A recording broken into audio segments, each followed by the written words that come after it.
And on the subject of counter-terrorism cooperation in particular, interestingly, in the world, especially the post-9/11 world, counter-terrorism cooperation effectively forms a parallel level of diplomacy that often follows the trends of overt diplomacy, but is of course responsive to the logic of the nature of the threat and the size of the threat.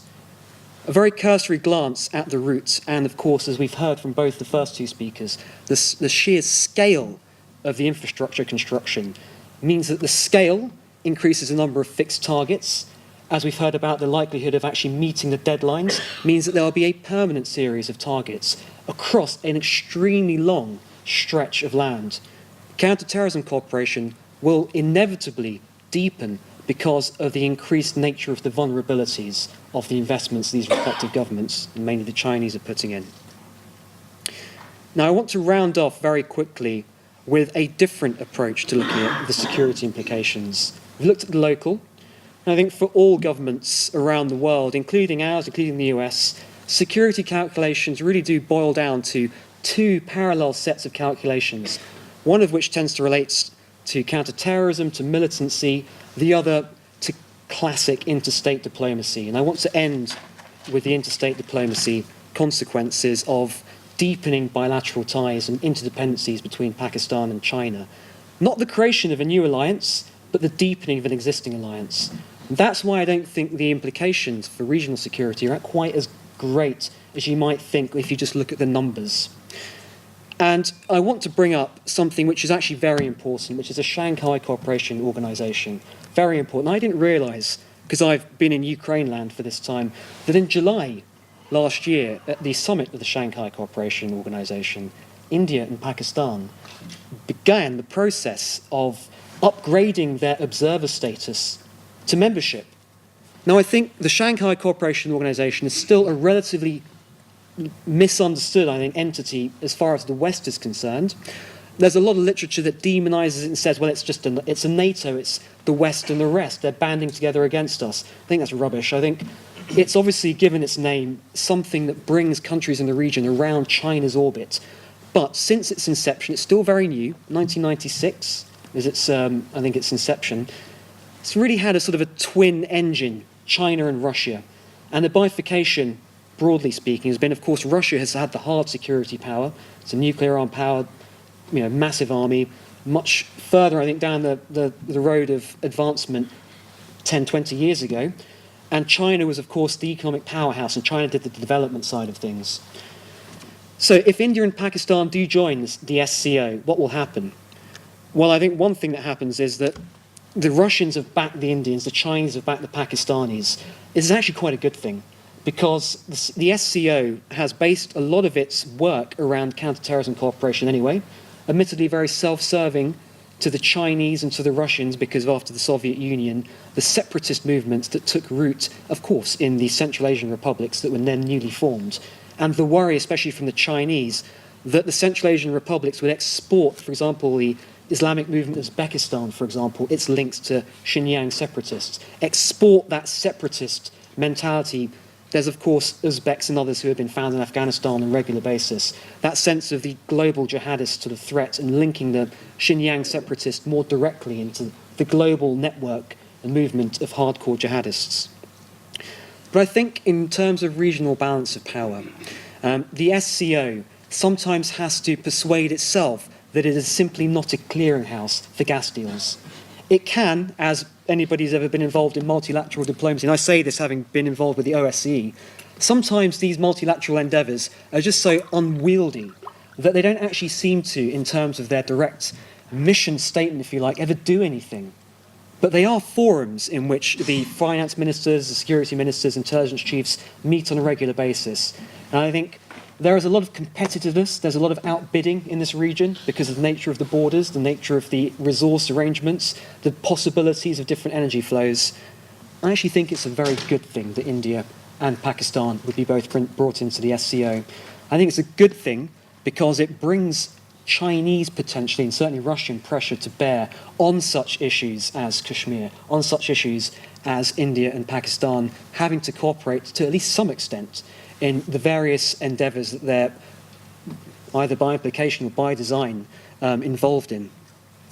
So to round off the security implications of the CPEC, I think locally, in terms of the people of the region, very big actually, very big. They can exacerbate that sense of feeling out of the mainstream for some. Even the more people are brought into the mainstream, the more who might fall out. That's the real danger.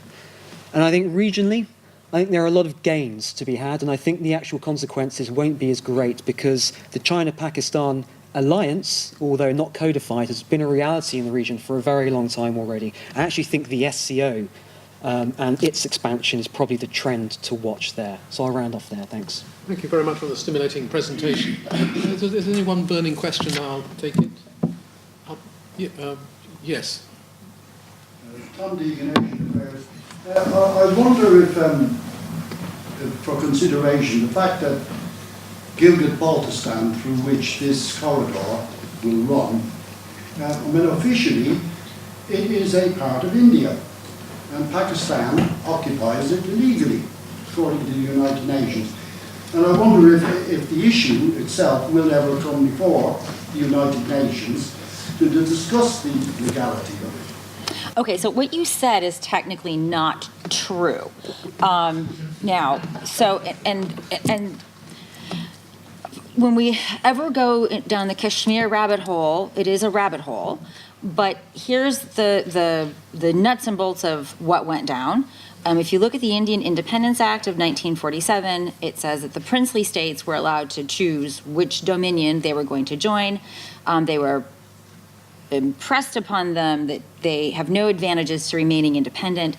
By the time partition happened, there were three holdouts: Hyderabad, Junagadh, and Kashmir.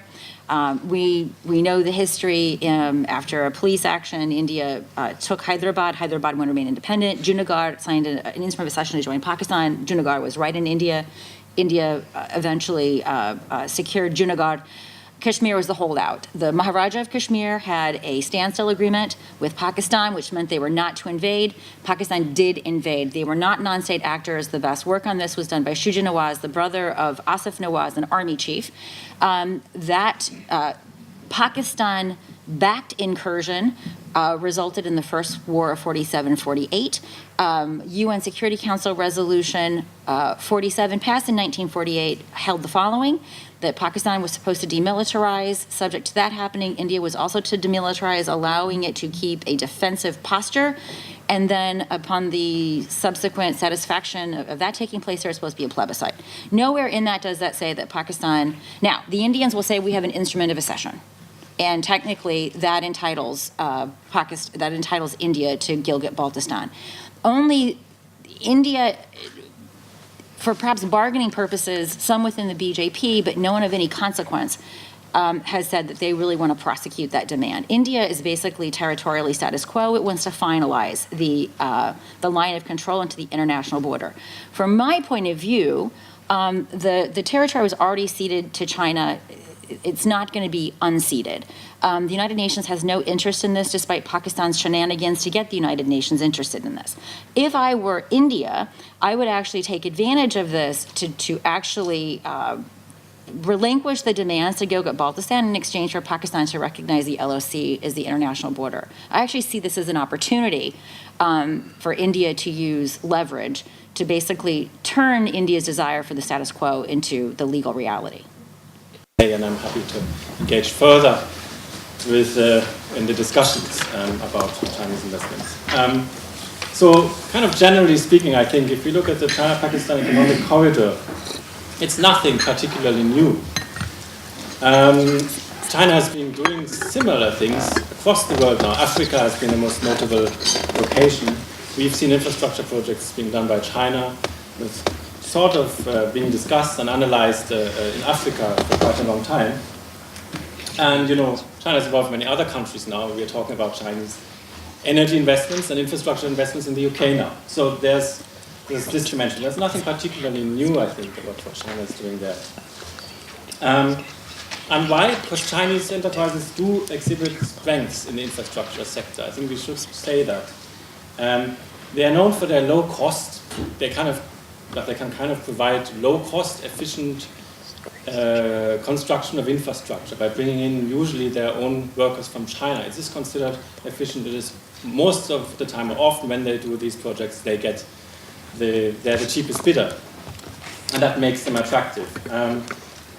They have now global experience and expertise, and also quite a lot of success doing this in China.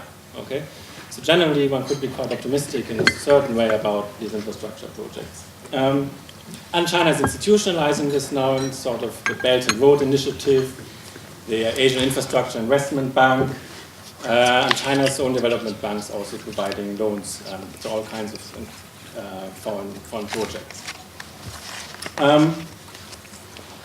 This is tied to sort of the fact that it has 3 trillion of more than 3 trillion of foreign exchange reserves, which you could look at optimistically, but kind of the pessimistic side of it is that China is actually experiencing this kind of difficulties in its own domestic economy, and you could worry about what the implications might be of China's economic slowdown on the ability to provide these loans and to provide further funding for these projects. Okay, so it's not a surprise that China is also engaging in Pakistan. I think what is more peculiar, interesting about Pakistan is the scale. So I think the scale is quite large. The 46 billion that may be doubled later on if the first batch of projects is successful. And I think that is what makes Pakistan particularly interesting. So the question about this talk was, is it a game changer? Yeah? And so is it a game changer? And I think to understand, is it a game changer for China or is it a game changer for Pakistan? I think that's what I'll focus on really. I'll not talk much about other players, in the interest of time as well. And I think you need to look at the inherent nature of both sides' goals. So my point of view is a bit that for China it's about energy security, it's about geopolitics. The nature of this goal is very different than Pakistan's goals, where it is more for economic development. So my point here really is it can be a win-win arrangement, so it can be a game changer for both, but it looks for me to be a bit more straightforward for China actually than it is for Pakistan. I think that's kind of the argument I'm trying to make, but I'm interested to hear views on this. Why do I think it's more of a game changer for China than for Pakistan, at least in the short term? So for China, China's objectives, I think, are quite clear. They're quite easily spelled out here. They want connectivity via land to the Arabian Sea, to a location close to the Persian Gulf, and basically building these railways, and pipelines more or less fulfills these objectives. It's a quite clear strategy what they need. We need this kind of connectivity to make it work. And as I said, they're good at it, right? They're good at building these roads, sort of, yeah?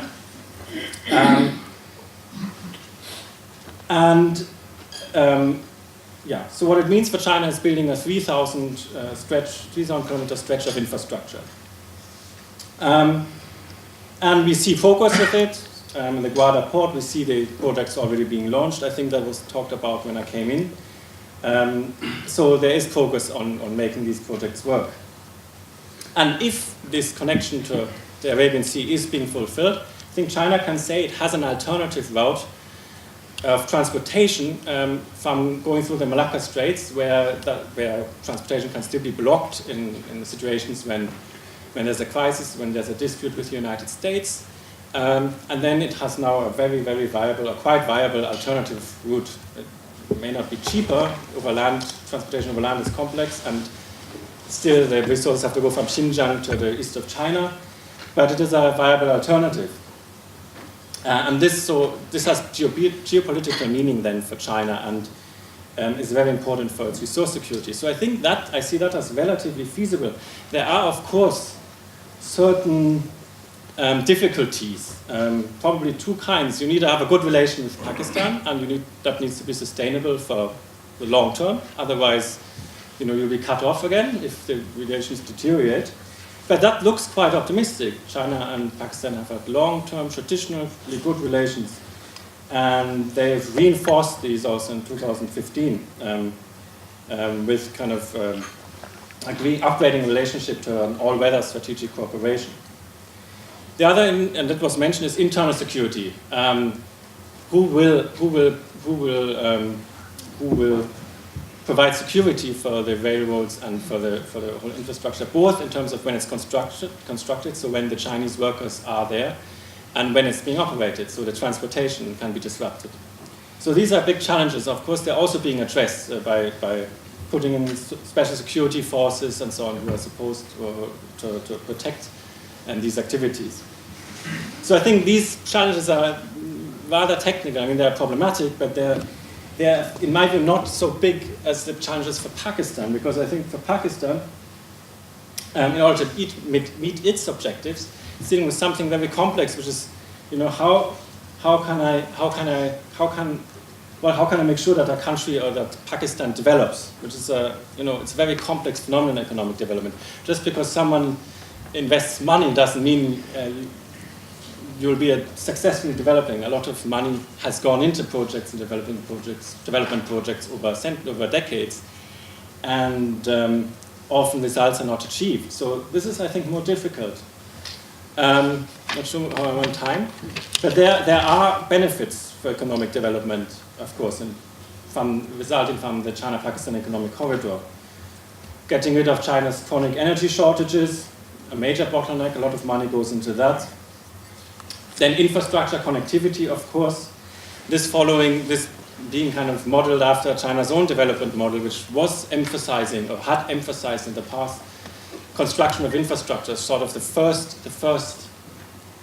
activity that developing countries should do before anything else. That's kind of a mentality that exists in China, and a strategy that is not necessarily in line with strategies that others have pronounced, which emphasize other aspects such as institutions and that have to be in place, or good government and so on for development. So China, it's all about put the infrastructure in place and then sort out other issues later. So it kind of follows this approach.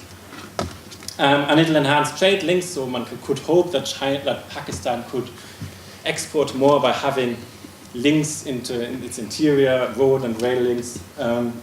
And it may lead to further domestic and foreign investment and the creation of jobs. But there are numerous uncertainties, and I think these are quite serious. So again, domestic instability, terrorist groups, militias, obstructing stability in Pakistan, and obstructing the construction of the infrastructure. The government, is there a good government in Pakistan that can do the best to support these projects? What about corruption? These questions. Where will these projects build? Are they built because of certain interests, or because they economically have to be in certain areas rather than others from an economic perspective? There has been discussion about negative impact on local communities, pollution. There is discussion when you can criticize the quality of Chinese infrastructure is sometimes being criticized. Yeah? Haven't done research on this, cannot say much, but some try to argue about they're quick, they're efficient, but there's an issue with quality. So there's this argument as well. And then Chinese goods being, first of all, you want to get rid of a trade deficit, and then maybe Chinese goods will just come into the market and there'll be worsen. So the trade deficit with China will probably worsen rather than getting better as a result. So there are these risks. Investment in hospitals, investment in schools, these kinds of areas, are they being emphasized? Uncertainties about the road going through Kashmir. And I think also the issue that always when Chinese workers do these activities, that they are being done by Chinese workers. So they don't create employment in Pakistan. They're not being on a large scale done by Chinese workers, by Pakistanis. So that's at least the strategy Chinese firms pursue in many places. So this, yes, it can make a big difference, to conclude. It can make a big difference to Pakistan in the medium term. But I think it's easier for China. I think China will probably be a winner before Pakistan becomes a winner, I think. It's my kind of take on it. And so as a result, I think, policymakers, if you want to conclude or learn something from my talk, I would say the kind of what policymakers, academics, so on should do is focus on Pakistan and really kind of think about, how these funds, how one can make sure that these funds really benefit Pakistan, so that Pakistan really comes out of this as, that this is really that this big opportunity that people talk about for Pakistan, that this is really being realized. I think a lot of strategic thinking and so on still needs to go into it. Well, thank you. That's probably the most optimistic contribution we've had so far this afternoon, so thank you very much indeed for that. Okay. Are there members of the panel who want to comment before I bring in the No? Right.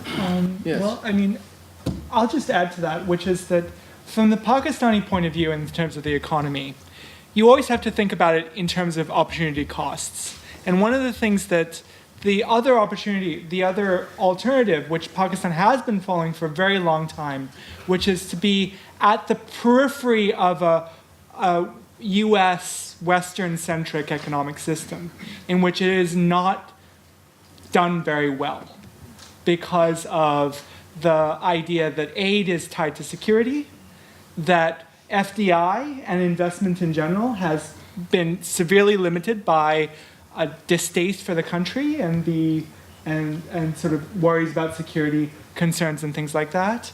And the idea that there's now this World Trade Organization which cuts down trade barriers and things like that. But both India and Pakistan have not benefited very much when the West starts building up bilateral ties to countries like Korea and others. So one of the things to I think, amplify Jan's point is that Pakistan might not get as much out of it as China, but Pakistan may get more out of it than in its current space on the periphery of Western-centric global political economy. And can I just add to that? I mean, I think the most important thing that Pakistan can get in the near term is energy generation. Absolutely. I mean, that is like the biggest bottleneck. It can't be competitive, for example, with Bangladesh, because if you are going to run a textile factory, you have to have energy. You know this argument. So I agree with your macro point, but I actually do think that this could be potentially important for Pakistan, at least in the... Now, one of my favorite examples was when Pakistan recently purchased some railway carriages from China, and they were the wrong gauge. So, we have got Details, but who cares about the details? But the energy thing, I think, is really, really huge. And Pakistan needs that desperately, and that's something that the Chinese can do actually fairly quickly in the scheme of things. One thing I wanted to bring into the mix, basically, and probably each one of the panel members can comment, is that CPAC in itself seems like a very huge opportunity for Pakistan. 46 billion is by no means sort of small change, and probably a country like UK is kind of trying to get its Hinkley power project built by China, and more or less the same kind of quantum of basically money is involved. So we can see the Chinese power at play across the globe at this point of time. So I think the CPAC is just one part of the one belt, one road philosophy which Chinese have been trying to sell around the globe, and European Union has tied into it. So probably it would be a game changer as far as a Pakistani perspective is concerned. Secondly, I would like to draw the attention to the issue with the Balochistan, which we have discussed basically, and which is probably one of the issues which I think Pakistan comes across on the international forums quite a lot. And I would say I'll go back to what happened at one point of time when Las Vegas was built up basically. I think people who don't join the bandwagon, they do lose out basically, and US has given that example, build it up and people will come. And that example I think works out across the globe, that locals have to join in. And the insurgency in Balochistan has been mostly with the feudal lords who have duped the local population to sort of continue a struggle, which is very low intensity, but that has been the case. And I would like the panel to comment in terms of the power of the local feudals have waned out over the last few years, since 60 years from now. And if you go down and knock on a mud hut and ask a Balochi, what do they want? Do they want that feudal lord who is not allowing local infrastructure to develop, or do they want Chinese to come and build up the local infrastructure? I would ask the panel, what do you think that average Balochi would answer? What I would try and do is resist every panel member answering every question. We won't get any questions through. So if someone wants to start with an answer, Chris is on. There's a second one, and we'll see how we stand. So it's funny you say, I'm actually do a lot of survey work in Pakistan, and I'm working a paper right now on what do Baloch want. We have actually a very large sample. And actually, sir, you're just categorically wrong.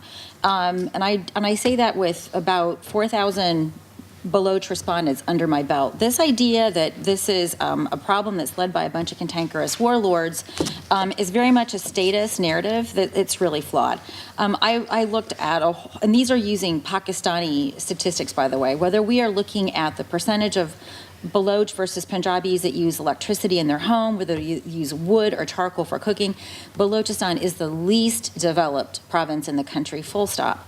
And this is unfortunately is a problem of pernicious indigeneity. Because of the low human capital, they don't have enough Baloch to teach in their schools, and they have to bring people in from the outside. Just by virtue of gas being piped in from Balochistan versus Sindh, the government forces the Baloch to sell their gas at below market prices.